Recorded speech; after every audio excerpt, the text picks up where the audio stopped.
ये function text में से कैरेक्टर की पोजीशन को रिटर्न करता है। पहले आर्गुमेंट में वो टेक्स्ट आता है जिसे तलाश करना चाहते हैं, दूसरे आर्गुमेंट में वो टेक्स्ट आता है जिसमें तलाश करना होता है, और तीसरा आर्गुमेंट आरजी ये ऑप्शनल है, इसमें वो नंबर आता है कि जिस कैरेक्टर से हम तलाश करना चाहते हैं।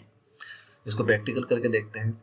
इसके बाद ये फंक्शन सर्च किए गए टेक्स्ट की पोजीशन को रिटर्न करता है। ठीक है, ये मैंने यहाँ पे दोनों अपने नाम दिए, अब्दुल अलीम बेग। यहाँ पे मैंने फाइंड टेक्स्ट दिया है यू, यहाँ पे मैंने दिया है ए।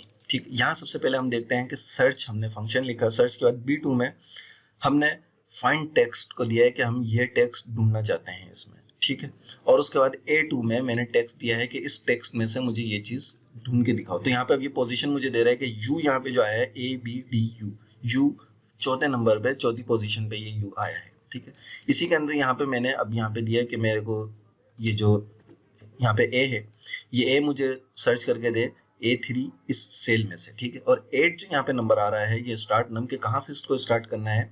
अगर ये ए मुझे देता है तो ये फर्स्ट भी दे सकता है। ठीक है, और ये वाला भी दे सकता है, लेकिन यहाँ पे मुझे ये 14 नंबर दे रहा है जो कि ये बी के बाद आ रहा है।